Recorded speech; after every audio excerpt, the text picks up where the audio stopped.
I supposed to know when to cut something out of my story or change it? I've been staring at my manuscript for hours and I don't even know where to start. You just have to feel it. Writing is an art form. It's all about what you feel. Stupid hippies.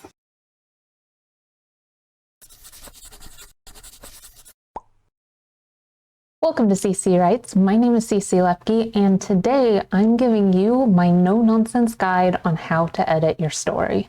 You finished your first draft. Congratulations. You should be proud of yourself. Writing a story of any length is an amazing accomplishment. But now you have your manuscript sitting in front of you and no clear idea of where to go from here. We've all been there.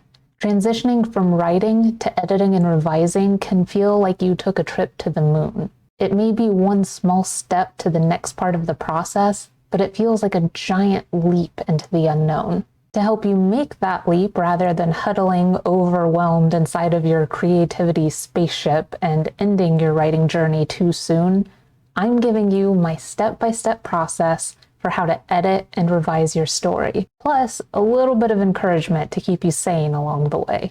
All you writers who finished your stories and are ready to move forward, stick around. This should be extremely helpful.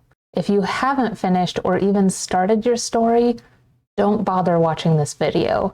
It's much too early for you to be here, and even if you like to be prepared for what comes next, you'll risk crippling yourself with anxiety over all the little details. Write your story first and come back later when it's time. Are we good? You're back now? Great. Let's get started. You've most likely heard the proverb that the journey of 1,000 miles begins with a single step. Well, in this case, 1,000 miles can be traversed in only 10 steps. You're going to have to retread some of those steps ad nauseum, but if you keep walking, then eventually you'll get where you're going. As with most journeys, the first step is often the most difficult. You need to read your work out loud. This can be a daunting task. Some writers, believe it or not, don't enjoy reading. Some of us are a little too emotionally attached to our work to make reading easy. I write tragedy, and having to read my book after I write it can feel like I'm intentionally traumatizing myself. But you have to read it yourself, and you have to read it out loud. You have to read it yourself because you are the author, and no one else is going to read your work with a solid understanding of your intentions. They can't make appropriate changes to your work or know what aspects of the story are most important to you. You are the only person who can read the first draft and know for sure where you went wrong and in what ways you need to fix it to make the story work the way that you need it to work. Also, the first draft is always the worst. Why would you inflict that on other people? Go to your room and think about what you did. You have to read your story out loud because then you'll be able to hear the mistakes. When a sentence runs too long or is confusing to follow, you'll be able to hear that much more easily than if you read quietly. If dialogue is stiff, overly formal, or just plain weird, you will certainly hear it. Reading out loud is the most useful editing tool you have, so be sure to use it.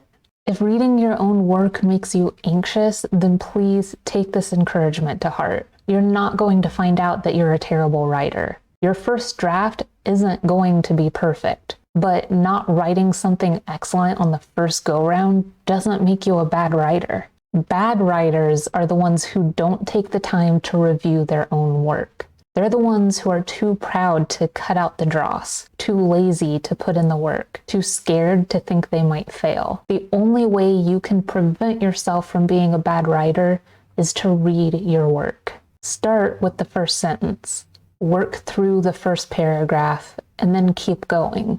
Eventually, reading your own work will become so commonplace that you won't even think twice about it.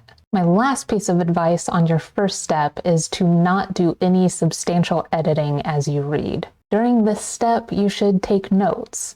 Keep an eye on the plot of your story. Compare your work to a well-devised plot structure with a special focus on when things need to happen in a well-paced piece of writing. If there are any parts of the underlying plot that you think need to be revised, mark them down and write out what needs to change. Notate as you go what changes you'd like to see and where you'd like to see it. Highlight your work with different colors that represent what parts aren't necessary to drive your plot forward, what parts are necessary but poorly written, what parts need more detail, and which parts can stay exactly as they are. But no matter what, don't make any changes yet. The first step is all about hearing out your story the way that it is right now. Once you've finished your read-through, it's time to edit and revise the story based off of your notes. If you took detailed notes, this shouldn't take up too much of your time. In this step, you're working on major plot changes and scene revisions. You can adjust any spelling or grammatical mistakes along the way, but the major focus of this round is to correct the plot and scenes that shape your work. Rinse and repeat steps 1 and 2. Read your work aloud, taking notes about any major changes, grammatical issues, or punctuation mistakes, then go through and change it. Do this again and again until you can't find any more problems on your own. Your first read-through was all about major plot and structural changes, but this series of reading and editing is all about whittling down the problems and smoothing out the story as much as possible. You'll do a lot more grammar and punctuation editing in these steps. One resource that you might want to use to find grammar and punctuation mistakes is the free version of Grammarly. That will help with the more obvious issues. There are also online style guides that can help you with punctuation and grammar. I recommend MLA style guides in particular. You can also find style guides in certain dictionaries. My favorite is the Merriam-Webster's Collegiate Dictionary. I'm also a huge fan of the Chicago Manual of Style. I use the 16th edition and leave notated bookmarks in the section that I refer to most often. Once you've gone as far as you can get by yourself, it's time to get your first alpha readers. Find 1 or 2 people you trust to give legitimate feedback. You don't have to have a lot of test readers for this step. Just try to find people who you think will provide quality feedback. Give them a rubric to follow in their feedback and also ask for specifics on what they liked, what they didn't like, and any problems they found. I use a questionnaire to help guide them through what I'm specifically looking for. Another benefit of the questionnaire is that even if your readers aren't very high quality, it forces them to think more critically about your story. Give your alpha readers a month or 2 to work through your story and make sure they know a specific date that you need them to respond.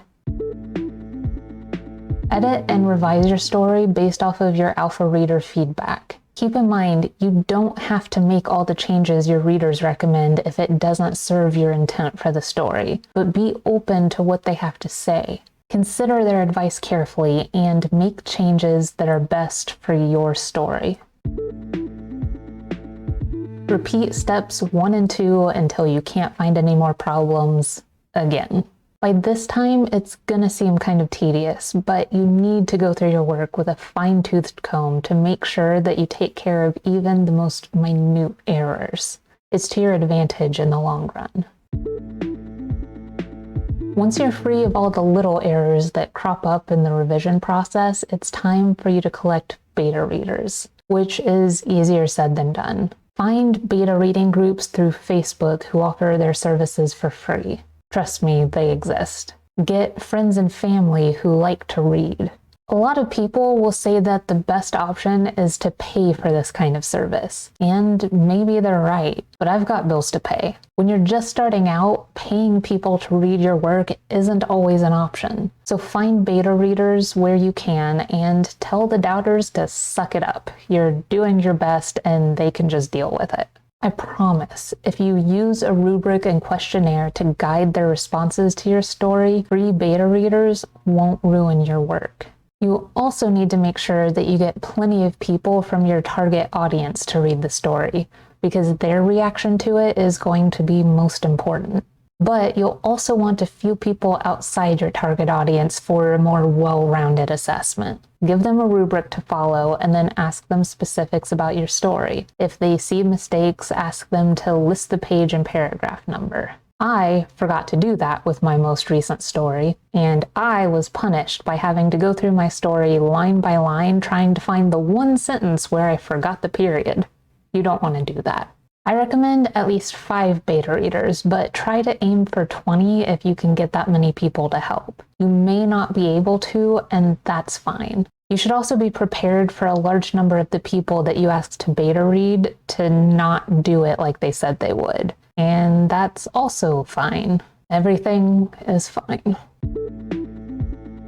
As you did with your alpha readers, you need to edit and revise based off of your beta reader feedback.